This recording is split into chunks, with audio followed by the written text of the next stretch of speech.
Good morning, students.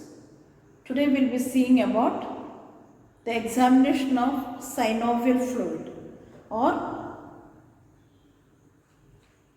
synovial fluid analysis. What is synovial fluid? Synovial fluid is a fluid which is present in the joints, mainly in the bigger joints, that is the between in the knee, that joint, in the finger joints, in the elbow joints. It's a fluid which is present because it's a joint, and if a joint, two bones are joining, and if there is no fluid is present, means whenever it will be when you are stretching or we are folding, what will happen? The friction will be there. Legs which are using maximum for walking, and if there is no fluid in that, there will be friction will be happening, and then वो bones जो हड्डियाँ जो है घिस जाती हैं. तो इसलिए क्या है कि वहाँ पे साइनोवियल फ्लूइड जो प्रेजेंट रहता है, वो इट क्या करता है कि वो हेल्प करता है from that bones from getting, जो घिसता है बोन्स, उससे हमारे बोन्स को बचाता है, गिव सपोर्ट, बचाता है. तो साइनोवियल फ्लूइड का मेन है कि साइनोवियल फ्लूइड एनालिसिस हम किस केस में करते हैं? We usually do when there is any joint joint disorders को हमको डायग्नोज करना है. तो this synovial fluid is a fluid present in the joint which protects bones from friction. So it is fluid present in the joint. It is a clear fluid, colorless clear fluid which is present in the joints, and it helps the joints from getting friction होने से बचाता है.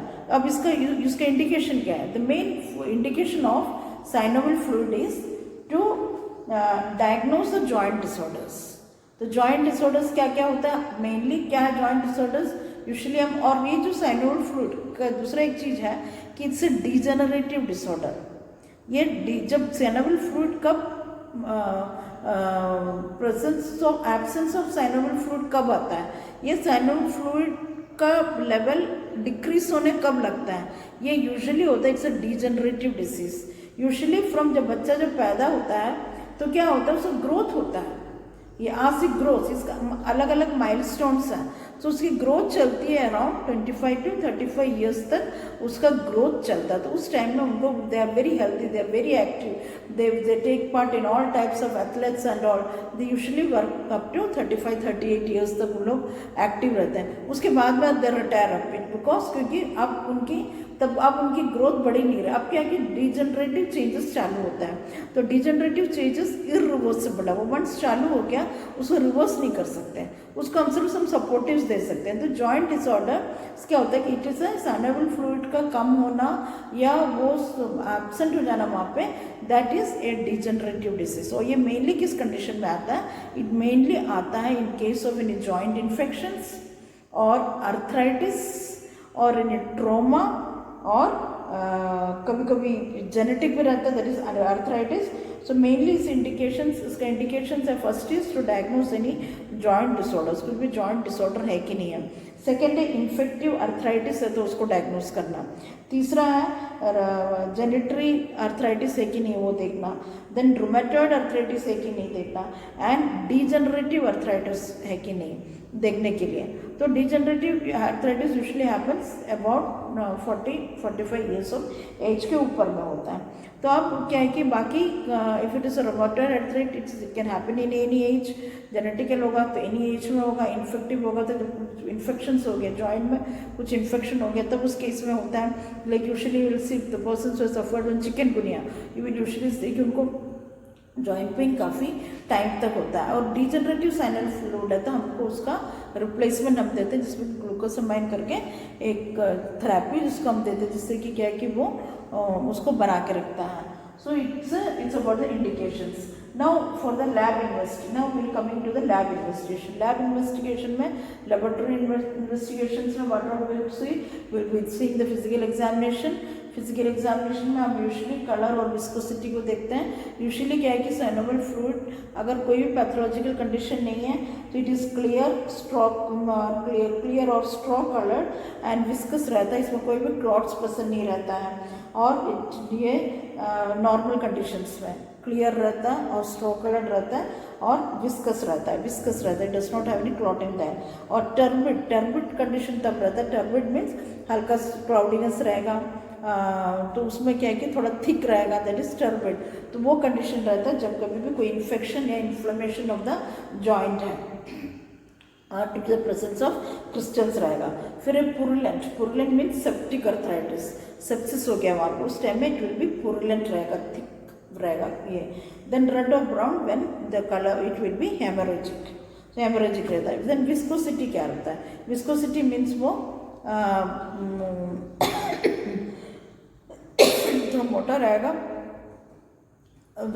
Sticky type का रहेगा, that will viscous, and this is due to the presence of hyaluronic acid, hyaluronic acid के कारण रहता है ये जो विस्कोसिटी जो लिक्विड्स में रहता है। तो viscosity of the fluid decreases जब decreases in inflammatory joint disorders and due to breakdown of hyaluronic acid जो रहता है वो ब्रेकडाउन होता है टू एंजाइम हाइड्रो न्यूक्लियरेज में, जब वो कन्वर्ट होता है तब वो विस्कोसिटी कम होता है, अदरवाइज विस्कोसिटी वहाँ पे प्रेजेंट रहता है।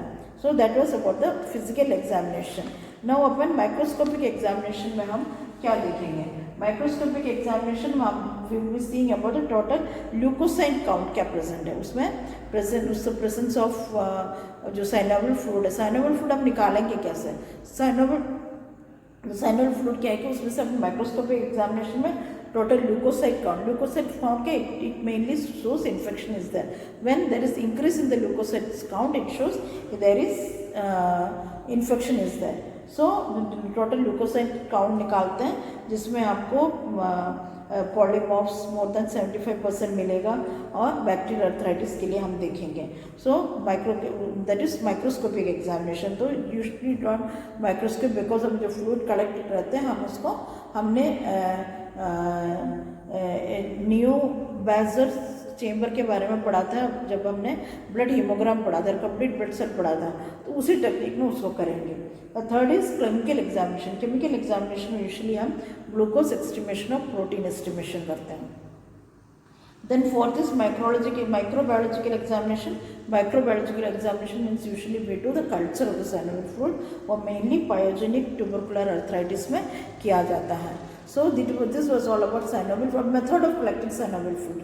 Method अपन कहाँ से collect करेंगे? Usually will be collecting from the joint where you have the problem.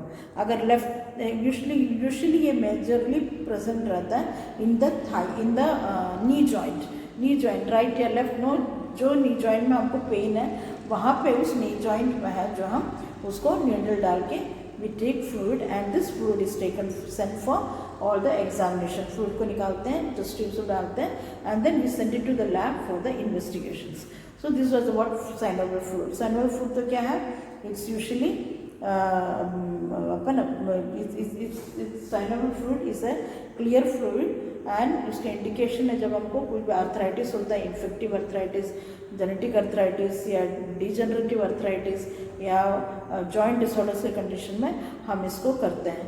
और इस फ्लूइड को करने का जो डिफरेंट मेथड्स हैं उस जो लैब इन्वेस्टिगेशन में देते हैं अपन फिजिकल या ग्रोस एग्जामिनेशन करते हैं जिसमें उसका कलर एंड विस्कोसिटी को देखते हैं।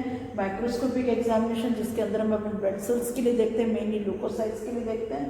देन केमिकल इन्वेस्टिगेशन जहाँ पे ग्लूकोज और प्रोटीन के लिए देखते हैं। And third is microbiological examination जहाँ अपन कल्चर और सेंसिटिविटी के लिए करते हैं। So I hope you have understood the thing and you have followed it, go through, study it and then prepare an assignment over it. Go and make note about it.